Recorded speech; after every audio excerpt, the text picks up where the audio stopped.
Hello everyone. So in today's video, we are going to know the difference between NET and JRF. So let's get started. Okay.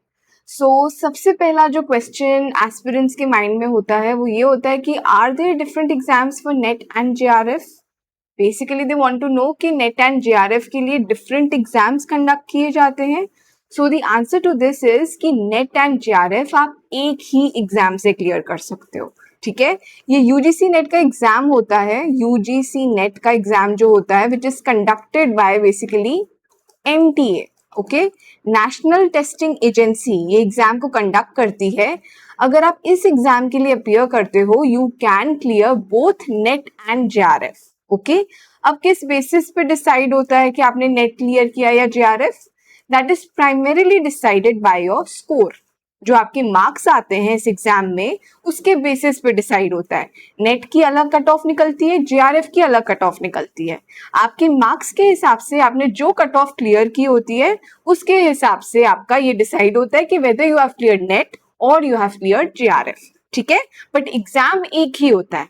UGC NET का जो exam NTA conduct करता है nation wide level पे, उसी exam के through आप net भी clear कर सकते हो और जेआरएफ. ओके, अब एक चीज आपने याद रखनी है कि बिकॉज एक ही एग्जाम के थ्रू ये आप नेट और जेआरएफ दोनों के लिए अपियर कर रहे हो, तो यहाँ पे जो आप फॉर्म भरते हो इस एग्जाम का, जब आप अप्लाई करते हो फॉर्म्स खुलते हैं तो उस फॉर्म में ही आपसे पूछा जाता है कि आप नेट के लिए अप्लाई कर रहे हो कि जेआरएफ के लिए भी अप्लाई कर रहे हो. ठीक है, तो उस फॉर्म में आपको बहुत क्लियरली स्पेसिफाई करना होता है कि आप जेआरएफ के लिए भी अप्लाई कर रहे हो. If you are wanting to clear JRF as well, तो उसके लिए आपको अपने फॉर्म में उस चीज को टिक करना होता है. ठीक है, कि आप जेआरएफ के लिए भी अपियर कर रहे हो इस एग्जाम के थ्रू. ठीक है, ये चीज करना बहुत ज्यादा जरूरी इसलिए है क्योंकि जस्ट इन केस आपने जेआरएफ के लिए टिक नहीं किया लेट्स से, ठीक है, और आपका जब रिजल्ट आया, आपने एग्जाम दे दिया, रिजल्ट आया और लेट्स से आपकी जेआरएफ की कट ऑफ भी क्लियर हो गई. ठीक है, बट जस्ट बिकॉज आपने फॉर्म में उस चीज को मेंशन नहीं किया था, आपने स्टेट नहीं किया था कि आप जेआरएफ के लिए भी अपियर कर रहे हो, तो इवन इफ आपकी जेआरएफ की कट ऑफ क्लियर हो रही है वो फिर भी आपको जेआरएफ के लिए कंसिडर नहीं करेंगे. ठीक है, इसलिए फॉर्म में उस चीज को क्लियरली स्पेसिफाई करना, क्लियरली स्टेट करना बहुत ज्यादा जरूरी है. ठीक है, तो ये चीज आपने ध्यान रखनी है. अब जो दूसरा चीज है वो है what are they for. Basically NET और जेआरएफ, नेट से क्या होता है और जेआरएफ से क्या होता है, क्या डिफरेंस है बेसिकली दोनों के बीच में, राइट? इन दोनों के बीच का जो डिफरेंस है वो यही है कि अगर जैसे सपोज आपने नेट क्लियर कर लिया, आपको नेट का सर्टिफिकेट मिल गया, तो उससे you basically become eligible to apply for assistant professorship. Right, India में जो भी रिकॉग्नाइज्ड यूनिवर्सिटीज कॉलेजेस हैं, राइट, उनमें आप असिस्टेंट प्रोफेसरशिप के लिए एलिजिबल हो जाते हो अगर आप नेट का एग्जाम क्लियर कर लेते हो. ठीक है, नेट क्लियर करने से you are eligible for assistant professorship, number one. Secondly you can also apply for a PhD.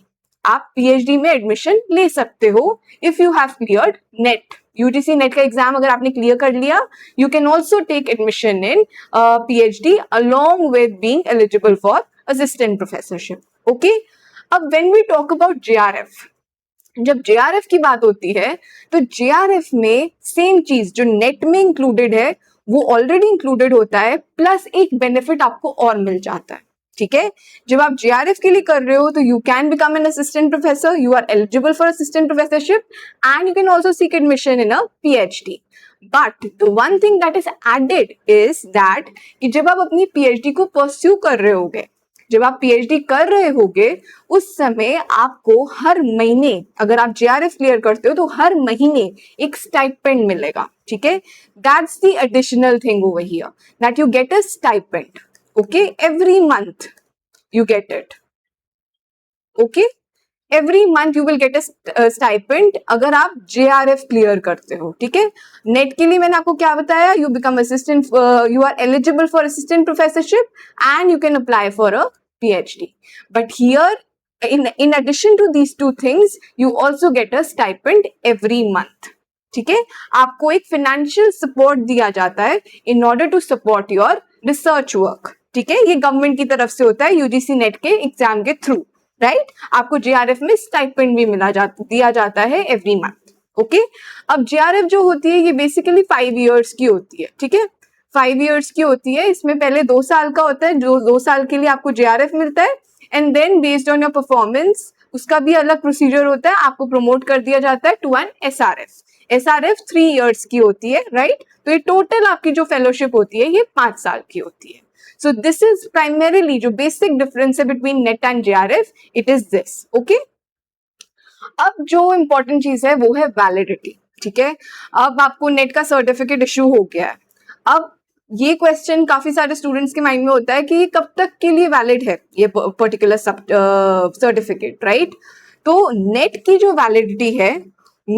Validity है वो है लाइफ टाइम, ठीक है? लाइफ टाइम के लिए नेट का सर्टिफिकेट आपका वैलिड है। Once your NET certificate is issued, जब आपका इशू हो जाता है एक बार, आप उसके बाद से हमेशा के लिए for your entire lifetime you are eligible to apply for assistant professorship, ठीक है?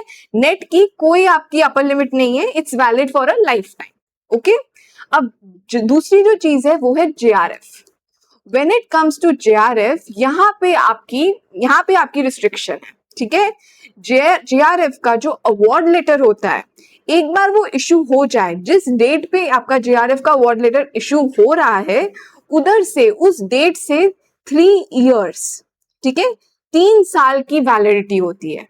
इसका मतलब ये है कि JRF का अवार्ड लेटर इशू होने के 3 साल तक, उस डेट से, जिस डेट पे वो इशू हो रहा है, जो आपका JRF का अवार्ड लेटर होता है उस पे डेट लिखी होती है, राइट?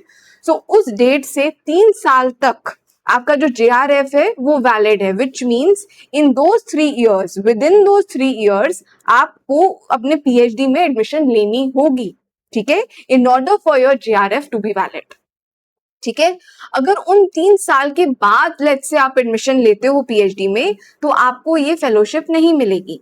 जो JRF का एवरी मंथ आपको स्टाइपेंड मिलना था वो आपको नहीं मिलेगा, बिकॉज वो 3 इयर्स का जो टाइम पीरियड था वो लैप्स हो गया है। So this is another thing that you have to remember कि नेट में कोई भी ऐसे अपर लिमिट नहीं है, it's valid for a lifetime. But when it comes to JRF, उसमें 3 साल के अंदर अंदर JRF का जो अवार्ड लेटर है उसके इशू होने के 3 साल के अंदर अंदर आपको PhD में एडमिशन लेनी होगी in order to get the benefits of JRF. Okay, this is the validity aspect that I've covered when it comes to NET and JRF. Then another thing that a lot of applicants basically want to know is success rate, basically कि जैसे कितनी हमारे chances हैं NET को clear करने के या JRF को क्लियर करने के। सो मैं आपको एक ब्रॉडली आइडिया दे रही हूँ कि आपका जो एग्जाम है, UGC नेट का जो पेपर है, उसमें जितने एप्लीकेंट्स अपीयर होते हैं, the number of candidates who appeared for that particular exam in that particular attempt, उसका जो टॉप 6% होता है, राइट? जो टॉप 6% कैंडिडेट्स होते हैं in terms of their score in the exam, वो उनकी likelihood of clearing NET is there, ठीक है?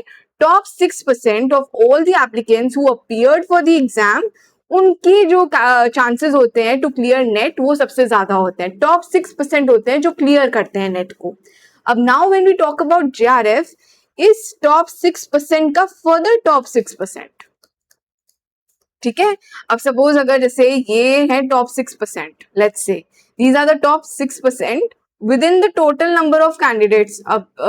I will not do it this way. I mean, this is going to be a very small circle because top 6% means already कि वो बहुत ही छोटा number है when it comes to the number of candidates who appeared. Let's say this is the top 6%. This is the universal set total number of candidates who appeared, and this is the top 6% amongst those who appeared for the exam.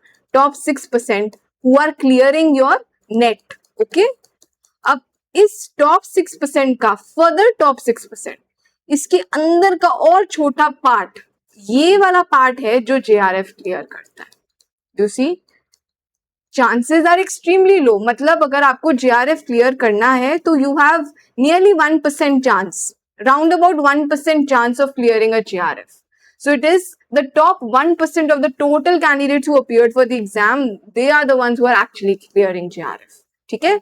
So top 6% of the total appeared candidates actually clear net, and those top 6% का further top 6% are the ones who are actually clearing your JRF, and overall it's the nearly 1%.